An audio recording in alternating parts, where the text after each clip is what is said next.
Today's session is actually a very important session because it reflects really what's happening in the United States today and the national discourse. The topic of Islamophobia, and in particular the topic of Islamophobia and Palestine. Islamophobia is often defined as the irrational fear and hatred towards Muslims. There's actually 4 groups that can be categorized as Islamophobes. The first group tends to be people that generally lack knowledge. The idea that you fear what you don't know. This is actually a very large group.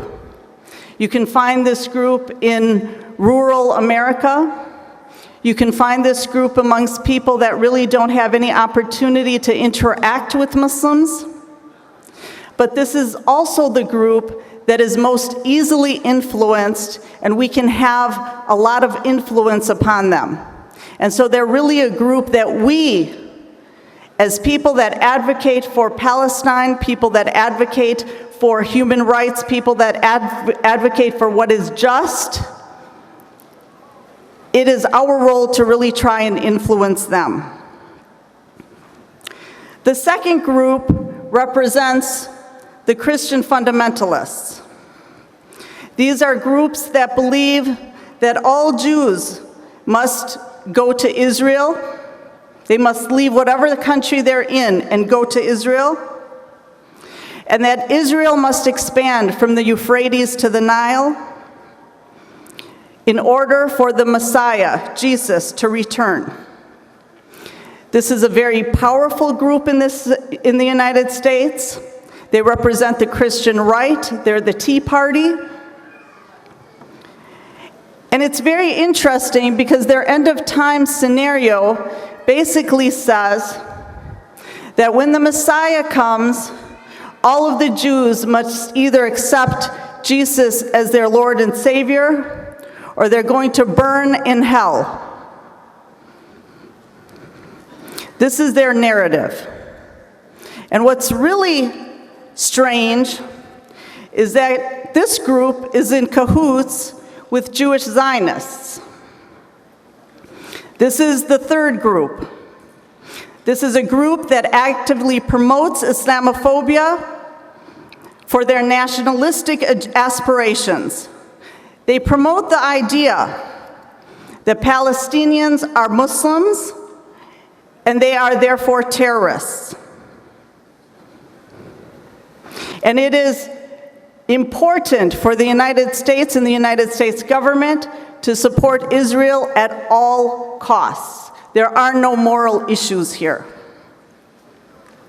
What's interesting is they fail to acknowledge that there are Palestinian Christians that are suffering. There are also many Jews that don't accept this scenario of theirs. But these people are sidelined. And the fourth group, and the newest group that's out on the terrain, are the new atheists. Atheism in the United States today is the fastest growing religion. So this is something that is actually affecting every religion. There are more people that are becoming atheists than those that are being attracted to join a particular faith. And it is affecting every religious group. There are many highly public individuals amongst these new atheists that basically hide under the guise of atheism to attack religion. Islam in particular. Many of these individuals originally came from Jewish backgrounds, but this group is particularly venomous because to the general public, they are simply attacking religion. They fail to notice that the most vicious attacks are actually against Islam, and there is an agenda behind this. So to address Islamophobia, the new atheists, Palestine, we have a distinguished panel of guests, and I'm very, very pleased to introduce them. To set the framework for us today is our well-known speaker, Dr. Hatem Bazian. Dr. Bazian is the chairman of the American Muslims for Palestine. He's also a senior lecturer at the University of California, Berkeley. Dr. Bazian is co-founder and academic affairs chair at Zaytuna College in California. It's the first accredited Muslim liberal arts college in America. In 2009, Dr. Berkeley founded the Center for the Study and Documentation of Islamophobia, a research unit dedicated to the systematic study of the othering of Islam and Muslims. He's also the author of the book, Jerusalem and Islamic Consciousness, a textual survey of Muslim claims and rights to the sacred city. Please join me in welcoming Dr. Hatem Bazian. Assalamu alaikum. Now, the topic of Islamophobia is an important topic, and in the few minutes that I have, I'm just going to lay out some topography of how to understand Islamophobia, both in its historical context as well as more of the contemporary context.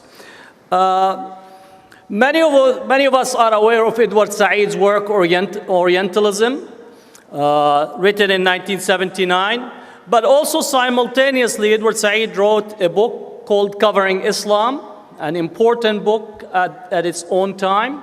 He also wrote The Politics of Dispossession and The Question of Palestine. Edward Said thought of these books as to be a continuum, that these are interconnected in relations to how to not only think of Orientalism, but also think of covering Islam and thinking about the question of Palestine. To begin with, we have to accept the fact that there has been a constant presence of anti-Muslim discourse in Western literature. And in the sense of thinking about the location of Islam in Western consciousness, you could go back to 1492. It's an important date for us in America, but it's also an important date in the crystallization of the otherization of Islam and Muslims in Western thought. 1492 is the year of the expulsion of Muslims and Jews. It's the year of the conquest of Grenada, which takes place in January, and a matter of 8 months thereafter, Columbus is funded by some of the treasures that were taken from Grenada, and he sails to be discovered that he was lost on his way to India by the Native Americans. Because the narrative that we get is that Columbus discovered America, but in reality, the Native Americans discovered that Columbus was lost, right? Because how can you arrive to a place thinking that you arrived into India, and people say, no, amigo, you're in the wrong continent altogether. But 1492, in terms of how it plays out, the otherization of Muslims and Jews in Europe get us the development of critical race theory that had a religious component, but also pseudo-scientific component. So scientific racism has its origin at that period, and that gets to be imported into the New World. And the treatment of Native Americans, interestingly, often Native Americans are described as the Canaanites. So you get actually the reintroduction of biblical narrative in the treatment of Native Americans in this country. So anti-Muslim and anti-Semitism, if you want to think of those two as a continuum, has its origin in that period. Now, just prior to the expulsion and the Inquisition, Europe had the plague, which killed almost 1/3 of the European population at the time. Their logic is that we need to kick out the Muslims, those who are anti-God among us, those who have offended God, meaning Jews and Muslims. So you actually can treat anti-Semitism as well as anti-Muslim in theological discourse that attempted to argue that the reason that the plague was visited upon Europe was a result of intermixing and not really being as forthright toward Jews and Muslims. So the expulsion takes place in 1492. Now, I always mention, for people who always are connected to 9/11, people say 9/11, but for the Muslims in Europe and Muslims in the old world, 9/11, 1609 is the important date, because that was the date that a law was issued that all those who were Muslims or those who were forcefully converted to Christianity but you continued to practice Islam need to be expelled of all southern Spain. The numbers, about 650,000 were expelled, and in the first day of the expulsion, about 2,500 Muslims lost their life, and 2/3 of those who were expelled lost their life on the way. The estimate also during the 1492 and thereafter, about 200,000 Jews lost their life as well in this process of the Inquisition and in the process of the expulsion. So that narrative, that historical narrative, you find it replicated time and time again in Western thoughts and Western discourse, and feeds into a particular understanding of Islam and Muslims. So that's an important piece that informs our imagination relative to the Muslim, relative to the Islam as the other in Western discourse. Now, as you know, history is about dredging up the past to reconstitute it for contemporary political machination and contemporary political ideas. We see this taking place in the early part of the 20th century. During the First World War, we find just before the First World War and during that period, Islamophobic discourse coming out in the same type of constructing the Muslims as the other, uncivilized, that backward, they're irrational, and this is the one that you love, always oppressive to women. And as such, it required for us to liberate the Muslim world in order for us to bring modernity, to bring civilization, to bring rationality into it. Interestingly enough, Cromer, who was the British governor of Egypt, Egypt was colonized in 1882, he was pushing that we need to liberate Muslim women in Egypt. Interestingly enough, he was the president of the organization in England that was opposing women enfranchisement in England.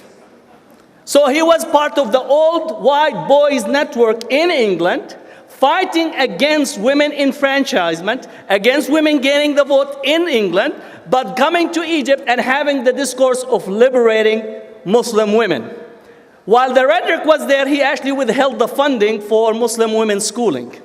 So rhetoric at home opposed to women's enfranchisement, while across the board using colonial rhetoric as a way of white men trying to save brown women from brown men. That's basically the argument that continues to be there, and that rationalized the whole discourse during the First World War and continues to be with us at this contemporary period. So that labeling or putting Islam as the other, the irrational, the backward, the uncivilized, the traditional, that is confronting modernity and oppressive for women, is something that's been present, and that's what Edward Said mentions in relations to Orientalism. What's interesting also in the writing of Edward Said, that most of the writing that we see is replicating old writings, but giving it also modern veneer. And most of what is being written is imagined writing. And he points time and time again, not only that we have writers who have never been in the Middle East or in the Arab or Muslim world, but taking what was written before and re-quoting it and put it in new garb. And you see this also taking place today. For example, you have individuals that speak about democratization of the Middle East. They themselves never been in the Middle East. Or if they did, there are an individual who spent a total of 6 months in the green zone in Iraq. He's now the expert in America about democratization in the Middle East. I said if that's the criteria, actually pilots should be the most expert, having the most expertise on democratization in the Middle East, because they spend more time with the people, especially if they stay at the Hilton Hotel, than this person who spent 6 months in the green zone, never actually going beyond the green zone to talk to real people. So the imagination of what the Arab world is, what the Muslim world is something that we see replicated time and time again. The most modern articulation of Islamophobia, we could date it to beginning in 1991. In the British context, the Romeeds Trust put a report on the Muslim presence in Europe and the discrimination that they face. So that was the first introduction of the term in relations to policy. We find the use of the term Islamophobia early on in 1920 in the French, but did not have a political policy ramification. So the British were the first to take the term and apply it to policy. Job discrimination, higher numbers of arrests, thinking of Muslim presence in the British context as a minority that needs to be feared, to be policed with different or differentiated policing practices, discrimination in jobs, in employment. So all those criteria were looked upon, including violent actions toward Muslims in Europe. So that first report began to be replicated in other European countries, and Europe had a different history in relations to Muslim immigration rather than the United States. In England, most of the Muslims in there are ex-colonial subjects. Right? We say that Great Britain was the empire that the sun never sat upon. And today we say that England is a country that doesn't see sun, so they go down to Greece to get some suntan and get skin burned, right, in the process. But a large number of the ex-colonial subjects migrated, both in terms of policy as well as the Commonwealth having this strategy. In France, similarly, most of the Muslims that are in France are ex-colonial subjects, meaning from Algeria, Tunisia, some Morocco, some from sub-Saharan Africa, Senegal, Mali. These were individuals that were brought into the French colonial motherland over a large period of time, and they are still in the French and the British mindset. These are colonial subjects that they should know their space or their place. And as such, that discriminatory practices, right, both the British and the French have yet to completely remove the colonial mindset, because it's really the colonial Eurocentric mindset have not yet evolved. They have not yet expressed an apology. The French actually refuse still to apologize to Algeria, right, for their colonial discourse. So as such, Islamophobia in the French and the British context is connected to their colonial experiences, and they still trying to have a civilizational project toward their domestic Muslim population. I always use the following aspect. The French passed a law against the hijab, right?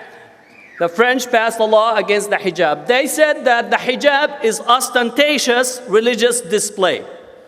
Hijab is ostentatious religious display. It's a visible religious display that is offending or violating the notions of a civil society. Is also, they push the notion that it's Muslim men who are forcing Muslim women to wear the hijab. That's what's called the subtext of white men wanting to liberate brown women from brown men, is still being the logic within the French context. Now, in arguing back, the most ostentatious aspect of the French society is the arrangement of time.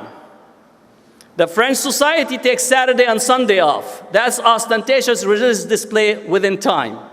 Also, the president and the French society takes holiday from December 23rd all the way to January 2nd. Ostentatious religious display within the society.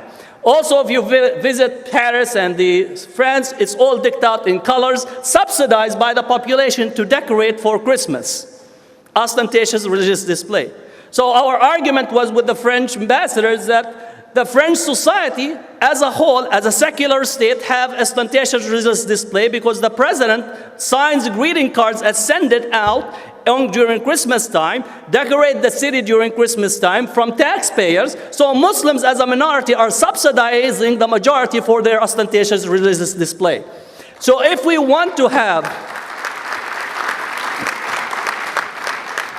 so if you really want to have equality, we should ask the French state to buy Chanel hijabs for women and subsidized by the state as a form of equality. And I said that the state should continue to celebrate, but you're picking a particular type of ostentatious display because you're still framing it in colonial discourse toward your own Muslim population, even though that Muslims helped liberate Paris during the First World War and the Second World. Large number of the troops that liberated Paris from the Nazi troops were Muslim troops that came from the ex-colonies. When the troops came in and they wanted to take the picture, they removed all of the ex-colonial subjects from marching in and brought only French and American troops to take that iconic picture of coming into Paris and liberating Paris. The majority of the troops that were fighting actually were large number of them Algerians, large of them Muslim troops that were actually engaged in the liberation struggle. So the framing in France is a little bit different. I have 2 minutes. The last part is 9/11 became a foil to reintroduce all of the classical anti-Muslim and I would say anti-Semitic sentiments. I just had a conference on Islamophobia in Salzburg, Austria, comparing Islamophobia with anti-Semitism. In Austria, 23% of the parliament seats were won by the National Front, a neo-Nazi group that is winning and having ballots that are cast on the ballot box on the back of Islamophobia, coming into respectability, neo-Nazis coming into respectability and monetizing Islamophobia into the ballot box. This is taking place in Austria, Le Pen in France, in Greece, in the Netherlands. Therefore, Islamophobia has been mobilized as a way to bring back a dominant narrative in order to have a historical definition of what Europe is.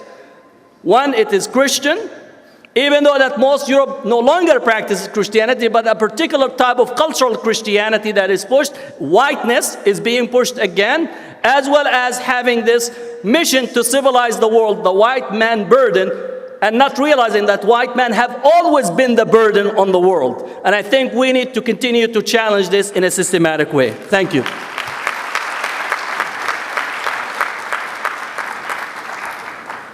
Thank you, Dr. Bazian. History is knowledge, and knowledge is strength. Our next speaker is Miko Peled. Miko Peled is an Israeli peace activist, author, and karate instructor. He has written the book, The General's Son, Journey of an Israeli in Palestine. And if you haven't read it, please do read it, which highlights his transformation from a Zionist to a Palestine solidarity activist. Mr. Peled has traveled extensively, giving talks about his experiences to audiences across the US, the United Kingdom, Canada, and Australia. We are very honored to have Mr. Miko Peled. Please join me in welcoming him.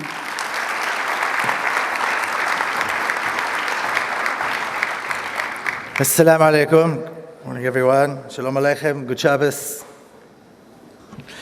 I think we should all send emails and phone calls to Bill Maher and tell him he needs to invite Hatem Bazian to his show.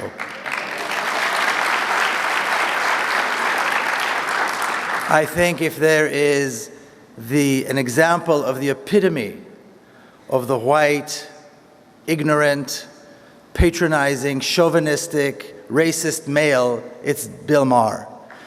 His expressions against Islam have been so shameful that it's really quite beyond belief, and I think it's time for somebody to challenge him, and I think Dr. Hatem is the right man. So I think if the powers that be did want to see this narrative, this Islamophobia challenge, then this is the way to go. Anyway, it's always a pleasure to be on a panel with you. I always learn so much, so thank you. About 2.5 years ago, just before my book came out, The General Sun came out, I was invited to speak in Dallas, Texas, at the University of Texas in Dallas.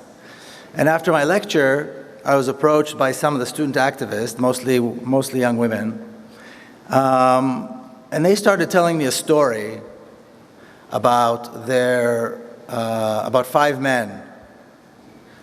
And some of these girls were the daughters of some of these men who ran a charity organization for many years and were targeted by the Justice Department, by Homeland Security, were arrested, went through a lengthy trial, were given very, very long prison sentences. And they mentioned the name, the Holy Land Foundation. I heard something about the Holy Land Foundation, but I never really heard much about it up to that point. I became very curious. So I stayed in touch with some of these activists, and then I had another visit to Dallas a few months after that to speak, and I asked them if I could meet with them again and meet with some of the family members.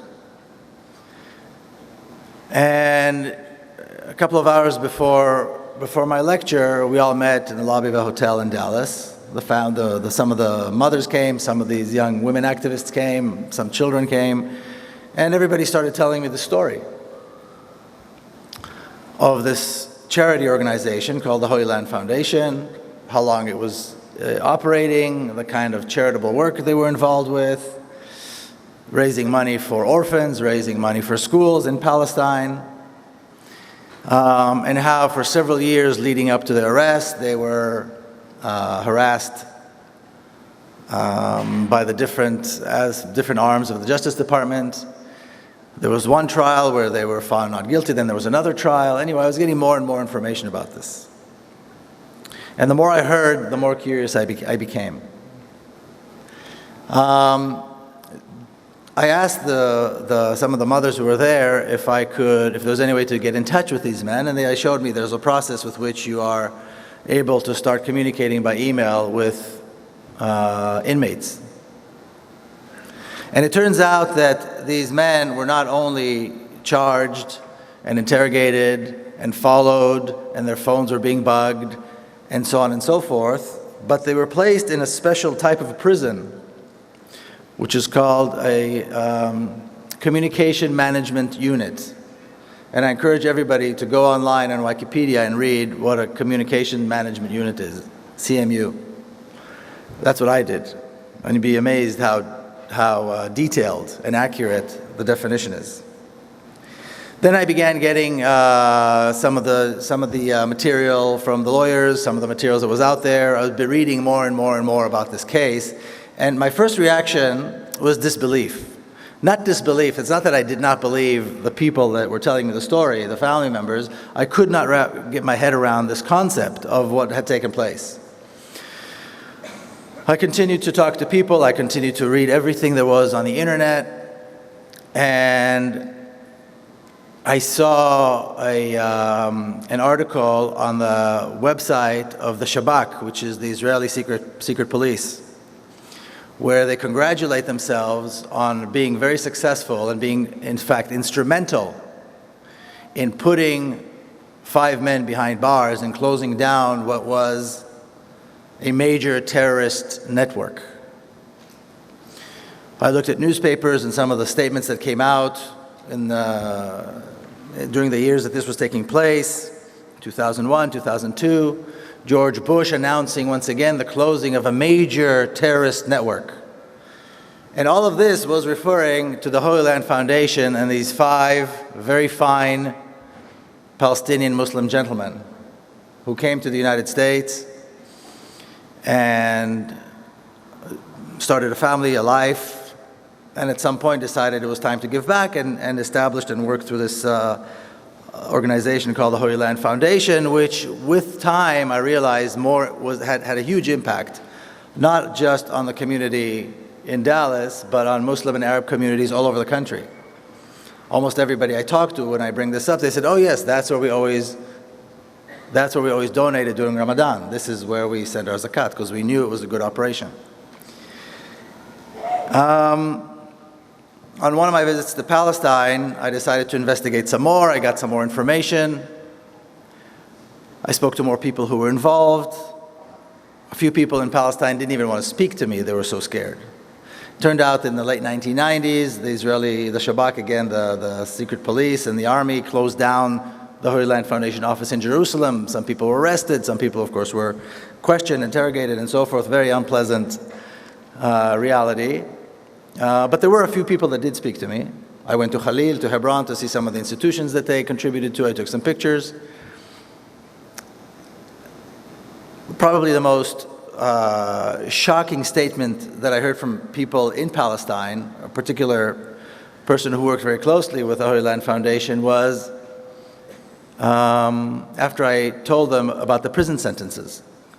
And everybody I spoke to, whether they were attorneys, like Leat Semel, who was involved, and she's an attorney, an Israeli attorney who defends prisoners in Israel. She was somehow involved with this case here as well, and so forth. Nobody believed me when I told them about the prison sentences. 65 years, 25 years, things that were absolutely absurd when you consider the charges. And the comment that was made to me was, but they were so small. In other words, how can somebody call that operation, that organization, which did incredible work, a major terrorist organization? A major organization that was funding Hamas? And I thought to myself, these men who are now in prison for very long prison sentences, their families, their communities, really the community of Arabs and Muslims at large in America were affected by this. And the impression that is being made by the Justice Department and by Israel and so forth, that these were somehow major terrorists, there was a disconnect that was absolutely impossible to understand. A disconnect that made absolutely no sense. Everything that I read about this not only showed that these were the best of men with the finest families, working within one of the finest communities in America, the Muslim and Arab community in America. And if you read statistics, you don't have to be a genius, you can see that this is one of the finest communities in America, in every way that you can measure. And these people were somehow targeted and charged with this really absurd charge of financing terrorism. It turns out that even the FBI put money through the Holy Land Foundation to see where the money was going to go, and traced it and realized that everything the Holy Land Foundation said they were going to do, they did. There were no illegal transactions, no money went to terrorism, no money went to Hamas. It was all nonsense. And of course, the prosecution relied on two anonymous Israeli intelligence officers. One was military intelligence, one was Shabak, which is unprecedented. So the question that I started asking as I was reading more, and I have to say the families were very gracious. I met them and I was at their homes, and I've been communicating with several of the prisoners in prison by email and by phone and so forth. And the question that bothered me most was, why? Why? Who can benefit from this? Who is this benefiting? I mean, this is a huge operation. The president closed down the HLF with executive order. Israelis are involved. The Justice Department involved. The FBI is involved. These people were followed. Why? What's the threat? I mean, there is nothing within the Muslim and Arab community in America that would bring up a desire or even the smallest chance that there would be any kind of threat from this community. So why? And after a while, it occurred to me, it's the narrative, stupid. It's the narrative. The more the Holy Land Foundation as an organization was proving itself to be a dedicated organization, a trusted organization that helped not only in Palestine, but in other places around the world, including here during disasters here in the United States. They were threatening the Zionist narrative. Now, cases of ethnic cleansing, Palestine, was not the first. But cases where after the ethnic cleansing, the population, after having left the country, is still being persecuted in the new country, in the new world, is strange. It's quite unprecedented, as far as I know. But it's the narrative. The Zionist narrative is the thing that all the Zionist organizations in Israel and here are worried about the most. And here was this organization that was becoming gaining more respect, becoming more influential, doing very good things. And the threat is not that they were supporting Hamas or they were supporting terrorism. The threat is that people will start asking questions about the narrative. And then I started looking a little bit closer into the kinds of things that the Israeli lobby was doing in order to protect and maintain the narrative. Because the Zionist narrative, of course, always comes up morally on top. We were attacked, we defended ourselves. We wanted peace, the Palestinians don't. We are the victims, they are the terrorists, and so forth. And they spend a lot of time, a lot of effort, a lot of money. And I think what is important for us to realize, of course, the Holy Land Foundation is one example, but I think it's a very powerful example. And I think it represents this issue of Islamophobia, and it represents the targeting and the persecution of Palestinians and Muslims here in America. When we look at the spheres of influence of the Israeli lobby and all of its different tentacles, whether it's AIPAC, the Jewish Federation, all these different things, they have a very positive way of doing their work. So some of you may know this, but I believe in Texas and a few other states, the Anti-Defamation League has these courses on tolerance. That they come into a school, they teach this course on tolerance, and then they give the school a certificate that says that this is a tolerant school. It's a wonderful idea. Part of the course talks about how criticizing Israel is anti-Semitic, how Muslims and Arabs and Palestinians are terrorists and hateful and so on and so forth, in a very subtle way. When you look at history books that are taught in American school books, the history books in American high schools, read the chapters, read how it talks about the issue of the ancient Hebrews and the Israelites. It's all biblical. It's all something that builds into the narrative and supports the Zionist narrative. It's an effort that has been in place for decades. And now here suddenly we have this community which is gaining respect. It's proving itself to be one of the finest communities in America, and it's challenging this narrative. So what better way to fight this than to bring them down in a way that would scare people from ever touching this again? And this idea that criticizing Israel is anti-Semitic, and this idea that the Muslims and the Arabs are our enemy, it can only come from one place. It comes from this Zionist thinking. It comes from this desire and this fear within the Zionist movement that they will lose control. This, I think, is the cause. And this is, if we're looking for in this particular case, the way things have been going over the last few decades here in the US in terms of Islamophobia and the persecution of Palestinians, the persecution of Muslim and Arab activists, this is what it's about. And I think the need to fight this, to combat this, to struggle against this, and the need to struggle for freedom and justice in Palestine are the same struggle. Yeah, I know, I'm done, almost done.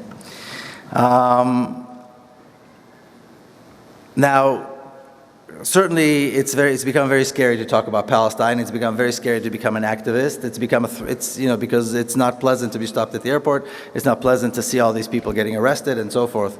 But I think that if we're going to challenge this, As people of conscience, we need to double our efforts to bring the truth out, not to try to hide it. To bring ourselves out, not to try to hide who we are.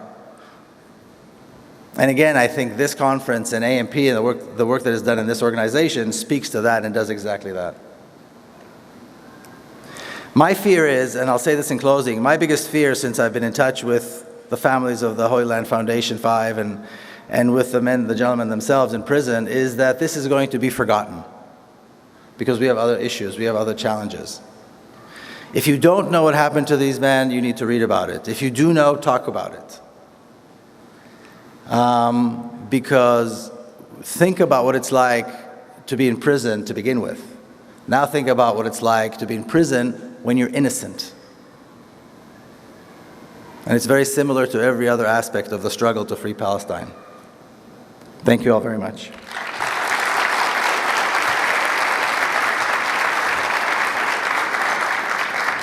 Thank you, Mr. Miko Peled.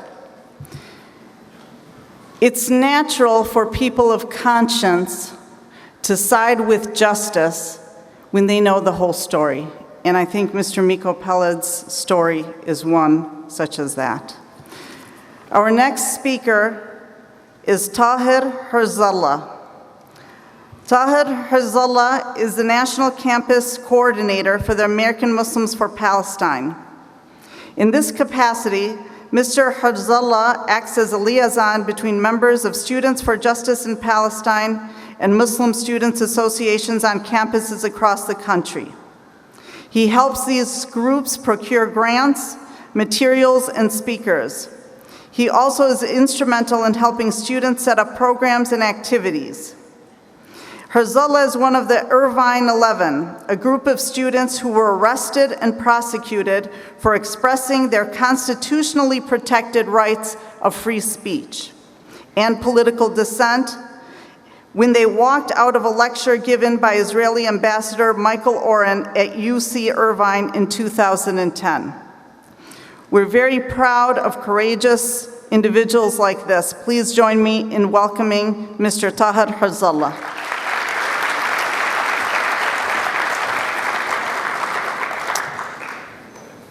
I begin in the name of Allah, the compassionate, the merciful. May the peace and blessings be upon His last and final messenger, Muhammad sallallahu alaihi wasallam.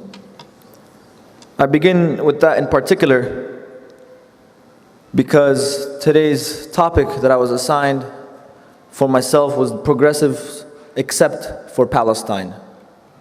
And for those of us involved in the movement and the struggle on a regular basis, especially those of us who are Muslim, who are involved in the movement, recognize some of the difficulties and some of the issues that have come up recently, working within our groups of progressive allies, and of course, coming from those who are outside of the movement, but consider themselves progressives as well. And so my discussion today will be about two elements. Number one, the progressive politicians, so to speak. Most of them tend to be Democrats. And then number two would be and also among them, I would include the new atheist and media pundits like Bill Maher. And then on the second, I would discuss the issues or some of the obstacles or difficulties that Muslim activists face in working with our own friends and allies in the progressive community. And I want to begin by reading a small excerpt from a piece that I found on the Middle East Monitor, a very courageous piece discussing something fundamental that I think is needed to discuss when we talk about our own movements. And the title of this piece is called Falling for the Whiteness of the Zionist Narrative, and it's written by a brother named Shaheen Mu'iduddin. In the excerpt he says that Dr. Salman Sayyid, in his classic A Fundamental Fear, points out that one of the casualties of the demise of the Soviet Union and the communist political project in the early 1990s has been the extinction of the category called the freedom fighter. In a bipolar world, there existed a duality of the superpowers as opposing forces and a recognition of the freedom fighter in post-colonial societies by either the American or the Soviet bloc, depending on who opposed whom. But this category as a genuine reality did exist. However, following the dawn of the American century, the freedom fighter ceased to exist. This was primarily because since then, all known dictators, tyrants, repressive regimes, and sheikdoms had and continue to have a symbiotic relationship with the United States, and hence the freedom fighter, meaning anybody who opposed the current global order, was relegated to the category of terrorist. This international West-oxified hegemonic discourse has delegitimized all resistance to any repressive regime, and if that particular repressive regime is in the garb of a neoliberal democratic state, the delegitimization and dehumanization becomes complete. He continues to say that indigenous Islamic resurgence movements like the Muslim Brotherhood and Hamas, which saw success taking their chances via the electoral route, were also violently dethroned without a flutter from the international community because democracy too was assumed to be a white-only prerogative. Now, despite the unceremonious exit of the Soviet Union from the global scenario, Marxism still thrives as a meta-narrative, and the leftist discourse, although diametrically opposed to the American neoliberal project, unfortunately shares with their adversary the same myopic view of indigenous Islamocentric resurgence movements or polities. In this camp, the resistance against imperialism was only genuine as far as it had a left socialist root. Any other resistance narrative, especially those based on an Islamic worldview, was similarly viewed derisively and pushed into the realms of purposeful obscurity. This pejorative attitude, which is ingrained in contemporary liberal discourse, helps immensely in spawning an Islamophobic narrative and cementing the racist power matrix. And I wanted to include that in this discussion because what he said resonated with me deeply, in that we have historically celebrated freedom fighters as a progressive community, and I include myself as part of this progressive community. We talk so much about the revolutionary freedom fighters of South America. We talk so much, and we even to the point where we have t-shirts with the face of Che Guevara and posters in our homes of people like Nelson Mandela, who were individuals who were considered terrorists at one point or the other, individuals who used violent means to achieve liberation. But when it comes to Muslims employing the same tactics, when it comes to Muslims engaging in movements to liberate their people, all of a sudden that same respect is not given. All of a sudden the discourse changes to talk about terrorism instead of liberation and fighting for freedom.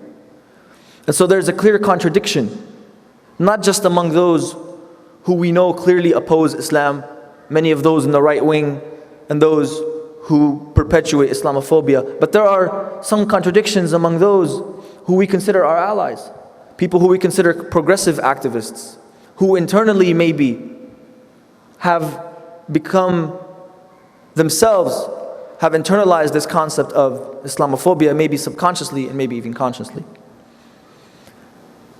What if, as Muslims, we wanted to establish an Islamic state? Is that wrong? What if, as Muslims, we wanted to use violent means to resist occupation? Is that wrong?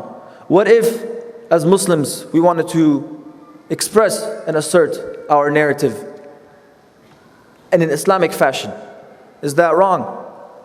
To many of our progressive allies, that might be something that they might be uncomfortable with, not recognizing that this is something fundamental to the identity and agency of Muslims.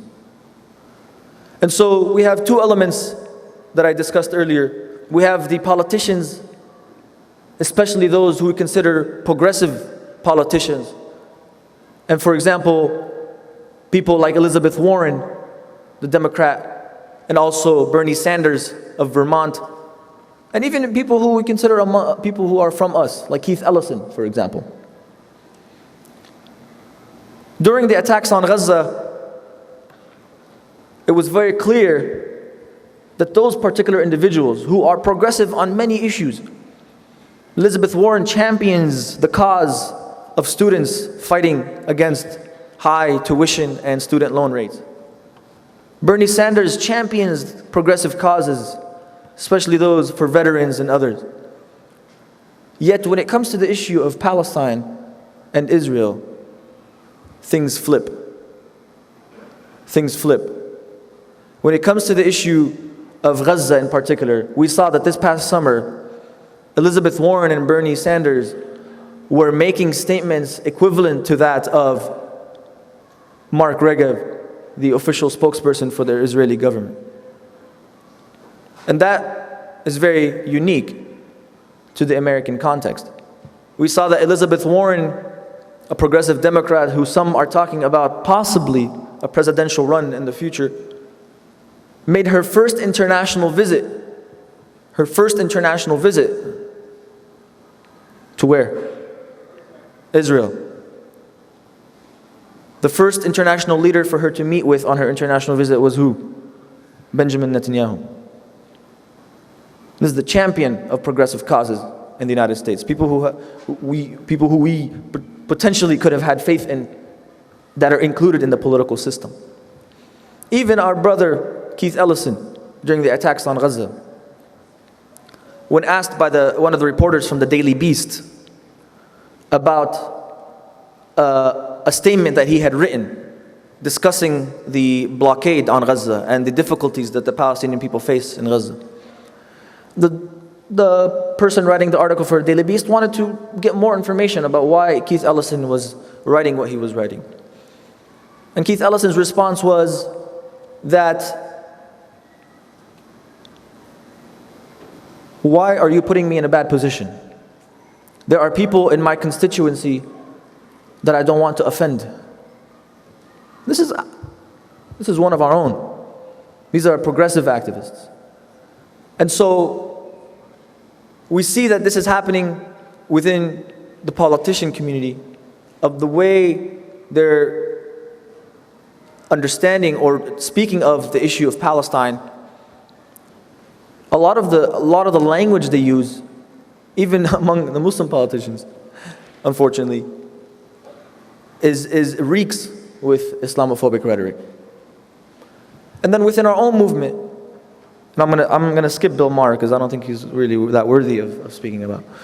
But even within our own movement, which is something that I feel is something of importance to us right now as we continue to work, we saw this especially when the revolutions broke out in the Arab world, that many of those who stood by us on Palestine, many of those who stood by us in so many of the demonstrations and so many of the protests throughout the years, when we took a position with the Syrian people against Bashar al-Assad, or when we took a position with the revolution against Hosni Mubarak, immediately some of those allies and friends started saying things like, we don't want to associate with Islamists, or we don't want to bring a new Islamic dictatorship, as if they had tried that before, as if they had experienced that before themselves, as if they had any experience with what an Islamically minded or oriented political structure might be like. And so it was clear that there was an obstacle, there was some struggle that was going to happen between those of us who are a little bit more Islamically oriented and some of our progressive allies that didn't have a fundamental understanding of what Islam was. Because believe it or not, many of our progressive allies, who are great friends till today, might actually believe what Bill Maher says. but ignore it in order to do work for the greater cause. Might actually believe that Islam is the mother lode of bad ideas, according to him, but maybe put that to the side in the pursuit of a greater cause. And so for us to fundamentally change this understanding of our faith to those of us who work in this movement and are interacting with progressive activists constantly, I think is of serious importance, especially now as the Muslim community asserts itself more powerfully and begins to engage in many issues as we begin to build connections and alliances and our intersectionality work that's happening on a regular basis. We must have a fundamental understanding of how we should be presenting ourselves, as well as how we should work with our friends and progressive allies who might themselves espouse some of the Islamophobic beliefs and rhetoric that even Bill O'Reilly says. And so I'll close with a call to action, I guess. I'll close with a small word from my own experience as a student activist, that there came a time not too far in the past where we had Students for Justice in Palestine leadership tell some of our Muslim sisters that they didn't want them to be involved in their organization because they wore the hijab and they didn't want it to seem like SJP was an Islamic organization. I kid you not, this actually happened. And my message is to all of us who are here that obviously oppose that, is to not let someone else dictate to you your level of involvement, and to not let someone else who you know is a progressive ally and friend dictate the way you should be involved and the way you should be asserting your rights. We are here and we are working for this cause, and those people have to recognize that Muslims will remain involved in the cause of Palestine as a just and noble cause. Thank you.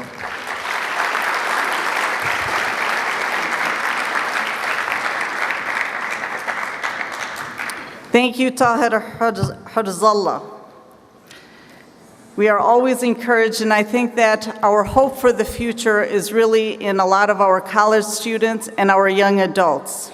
It's amazing, so many of them have never even seen Palestine, yet Palestine is attached to their hearts.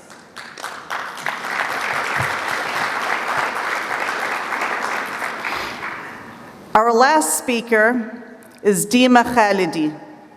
Dima Khalidi is a co-founder of the Palestine Solidarity Legal Support, which helps students and others who are under attack because of their activism. She received a master's degree from the University of London in International and Comparative Law with a focus on Islamic law. She has worked with the People's Law Office in Chicago and the Center for Constitutional Rights in New York. Prior to studying law, Ms. Khalidi spent 2 years working in the West Bank at Birzeit University on a project studying the role of customary tribal law in Palestinian society. Please join me in welcoming Dima Khalidi.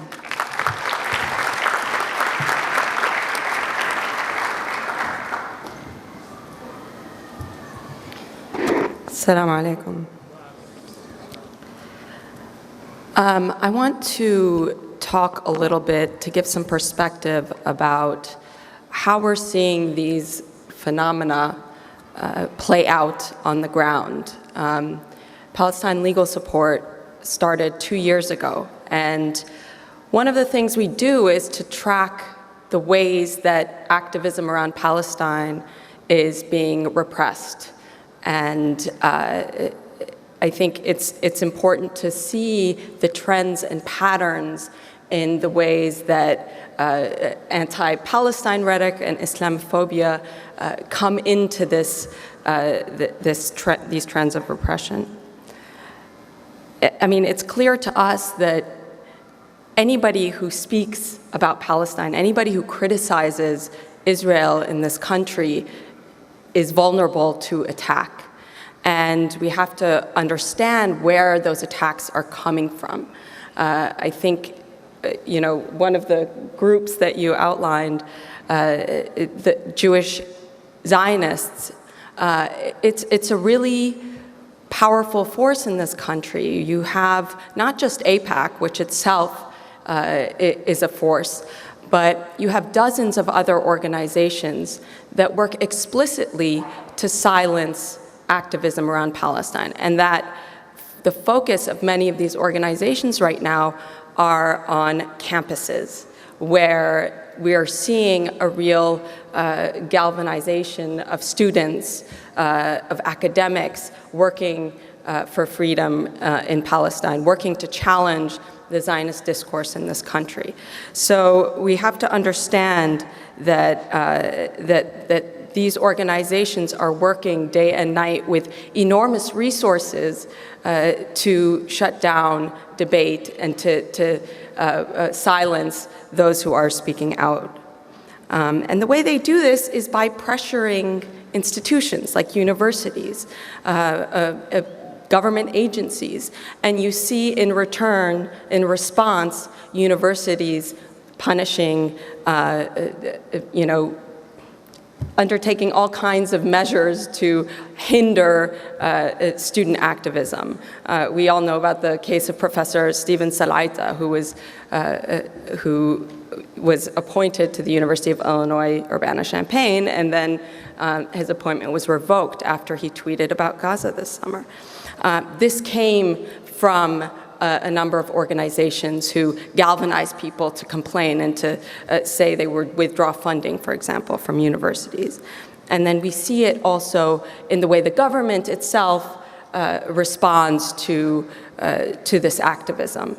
The case of Rasmi Aude, the Holy Land 5 case, the case of our brother Mohammed Salah. So I think what I'd like to do is give a few examples of the ways that we see the use of anti-Semitism, especially accusations of anti-Semitism, which underlie the vast majority of the attacks on Palestine activists in this country. Just to give a few concrete examples, I think we focus on legal attacks, but they're not always legal in nature.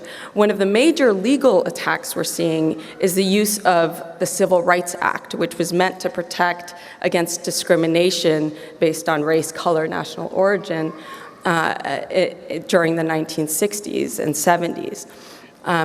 This crucial legislation has now been used by a number of Zionist groups to claim that Jewish students on campuses, Jewish students that support Israel specifically, are facing discrimination by their university.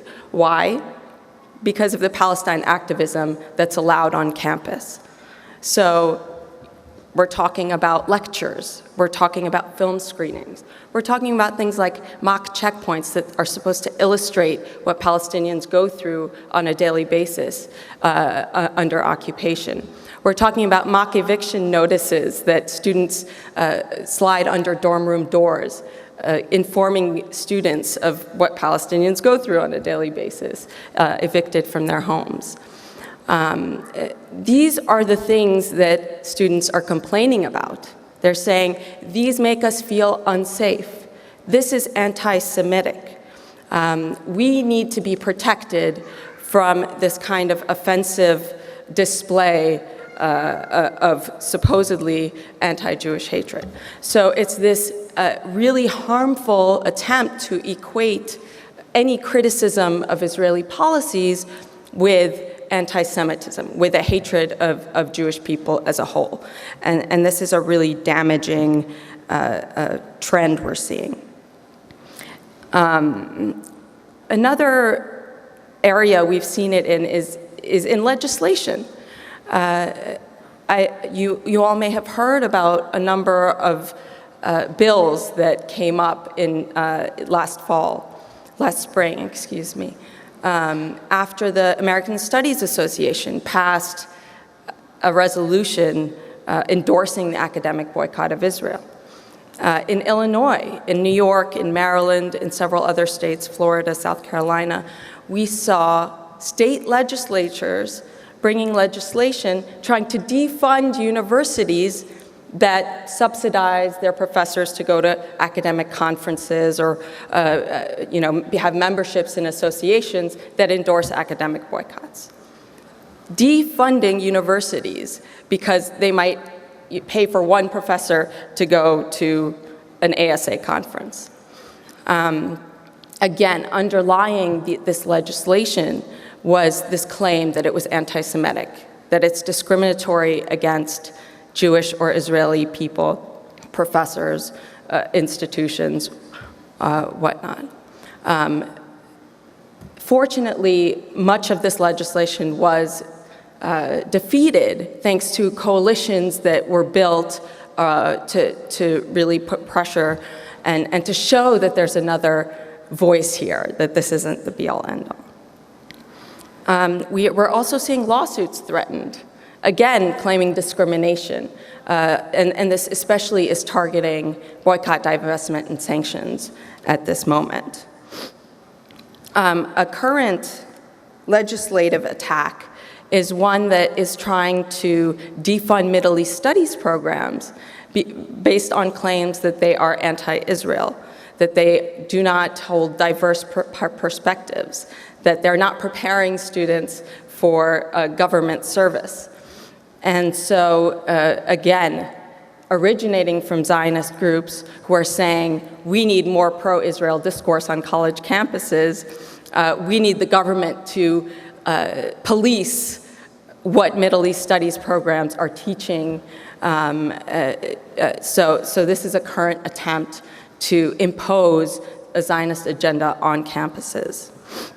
And again, it's claiming anti-Semitism in these programs. So one study was done on the UCLA Center for Near Eastern Studies, and an example they gave of an anti-Semitic event included a comment that said that Israel is a product of settler colonialism. That was given as an example of anti-Semitism. So that's how broad and vague and all-encompassing this accusation is. Now, the undercurrent also of many of these attacks is a really Islamophobic, is a lot of Islamophobic rhetoric. And that ties into anything connected with Palestine, as I think folks have already said. But if there's any way to tie any Palestine activism to terrorism and tap into Islamophobic sentiments, it can be a blow to Palestine organizing. Why?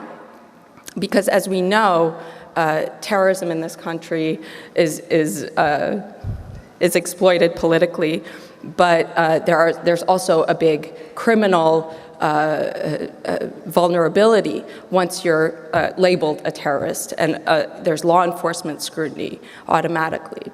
So efforts to paint SJP as connected with Hamas, for example. AMP has this problem, certainly. These kinds of things really bring law enforcement scrutiny. We know that there's infiltration and surveillance of student groups as well as other activist groups. So these are all large problems. We see it in the prosecution of the Irvine 11, where the prosecution again and again used references to the students being Muslim, the students praying on the side, things like that.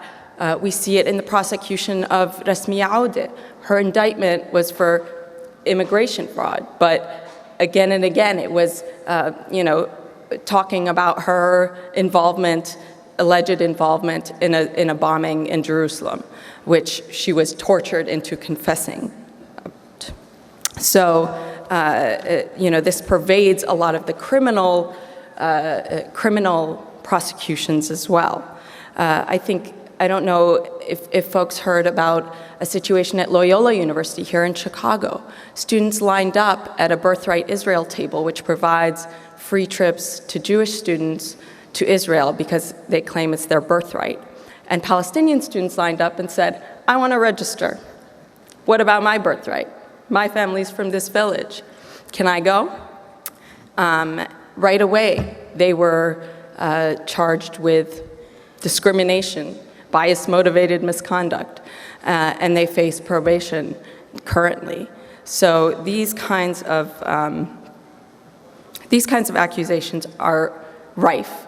Every day we're seeing them rear their head, and universities respond accordingly. They make it harder for students to organize. They punish students. They discipline students based on these accusations.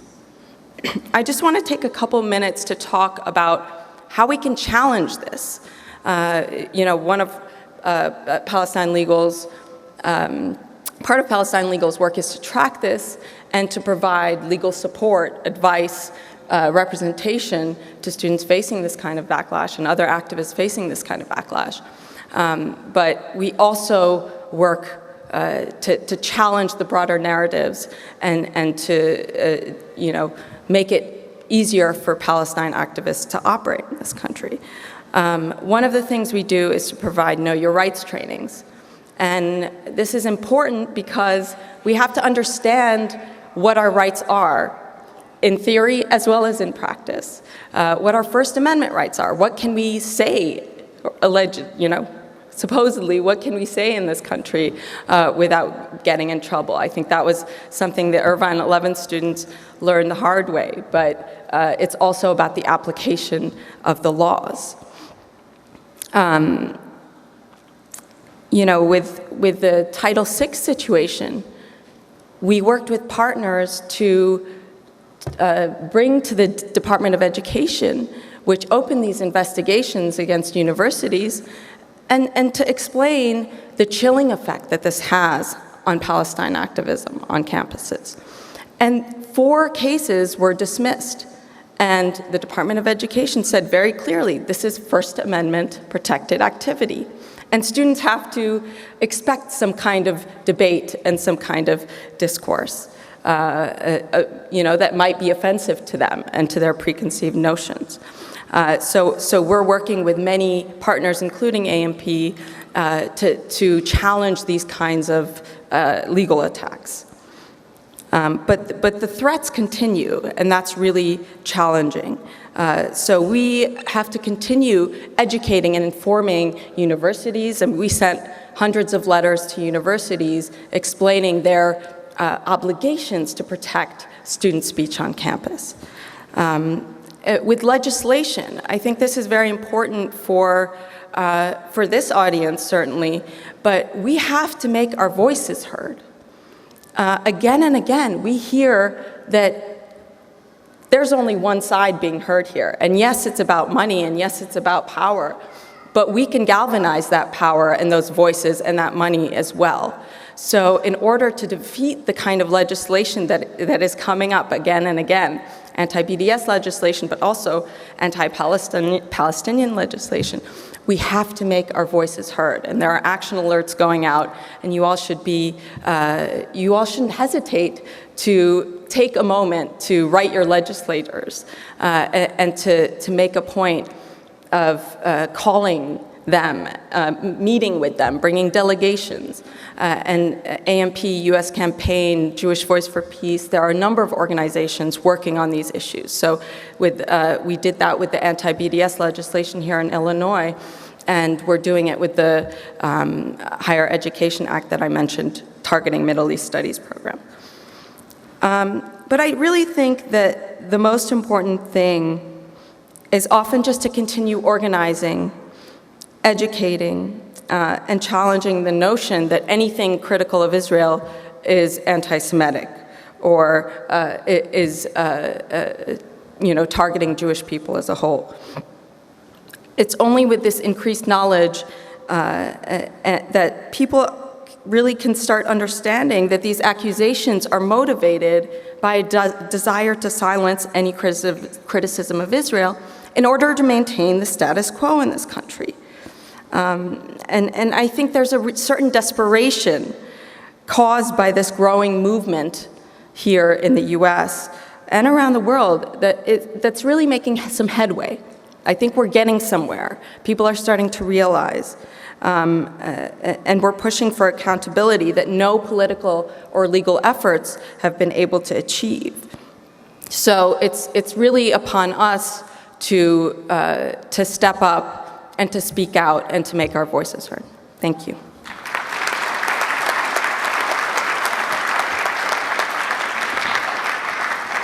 Thank you, Dima Khalidi. An example of scholarship plus activism, a very powerful, powerful combination. We are really past time, but since we started quite late, we will entertain just a couple of questions. And because of the lights, it's a little bit difficult to see who wants to ask a question, but we have 2 microphones here, so if you can please quickly make it to the front and try to keep your questions short. We will take a few questions. So if anyone has some questions, please come to the microphones that are in the front.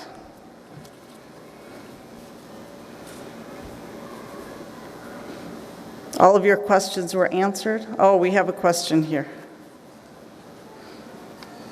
And please indicate who you would like to answer your question. Yeah, this is from Mr. Miko Peled.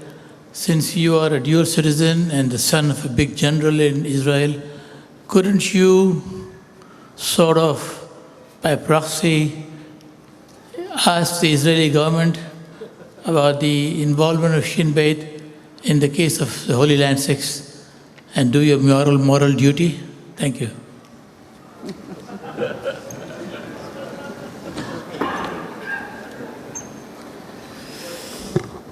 Well, if only really I had that kind of influence, things would be very different.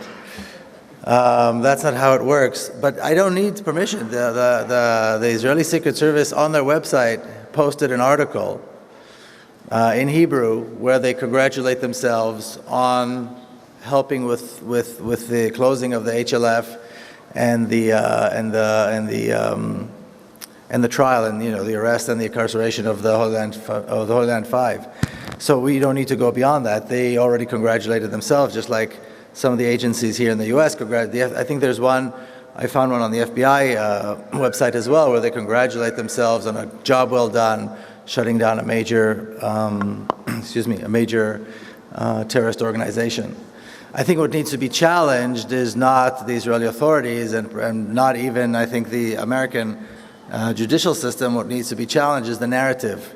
And what needs to be brought to light is the fact that this is so horrifying, this is such a miscarriage of justice, and that we won't sit still while this happens. And I'll say, while this goes on, I'll say one more thing. I've been thinking about, some of you may have heard of the Sacco and Vanzetti case in the 1920s, where 2 Italians were accused of terrorism, and they were given the death penalty.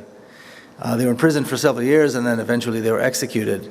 But the world spoke out. This is in the 1920s. There were massive demonstrations in Boston, in New York. There were massive demonstrations in Shanghai, in Tokyo, in Europe. The world stood up and really, really shook. And what's sad and disappointing in this case, and where we are today in America, that they, in a way, were able to silence us. In a way, they were able to capture our spirit. And we're not out there fighting for this in a way that people used to fight for these sorts of things. So I think that's where we need to put our energies. Thank you.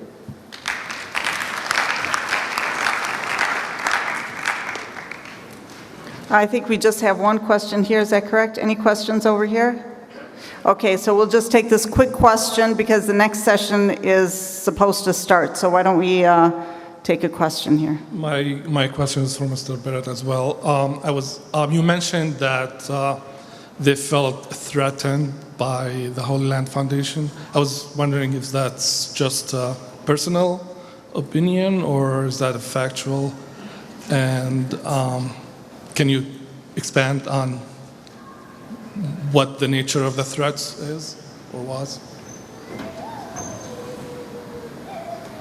Yes, it's my opinion, of course. I don't think there's a way to actually, prove this scientifically.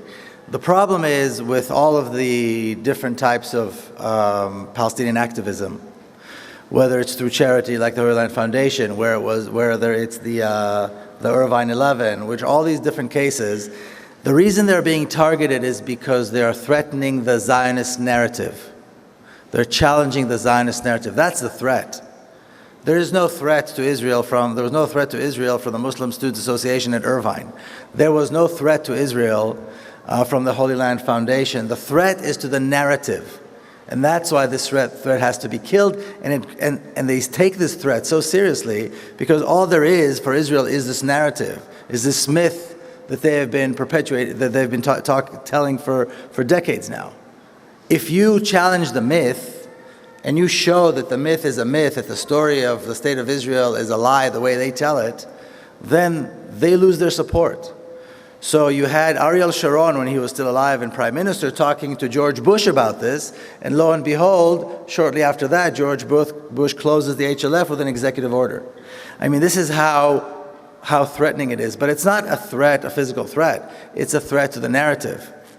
And if I may just give an example, and I said this before, the reason Israel bombs Gaza is not because there is a threat.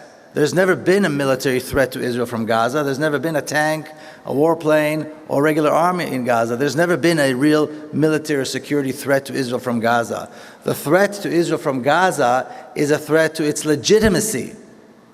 Because when we look at Gaza and we see the situation, the way people are living there, forget the bombing for a moment. Forget the bombing. Just the reality with no ability to have water fit for drinking, nutrition, access to medical care, and so forth. A kilometer away, less than a mile away from Israeli cities and towns where you have everything, people live like this, there's no shortage of water or medical or healthcare or anything like that. That pokes holes. That is a threat to Israel's legitimacy. Because the problem in Gaza, the refugees in Gaza, are a result of the sin of the establishment of the State of Israel. That's why they have to be bombed, because they are a threat to the narrative. They are a threat to the legitimacy. And I think it's important to connect all of these dots because it's all the same attack. The attacks on Gaza, the attacks on the HLF and the incarceration of these 5 fine men, the persecution of young students in Irvine, this is all part of the same thing. It's this mania to maintain the narrative and maintain the story of the legitimacy of the State of Israel, which we all know is an illegitimate creation. It's an illegitimate creation born of this very unholy union between racism and colonialism. That's what the threat is. Thank you.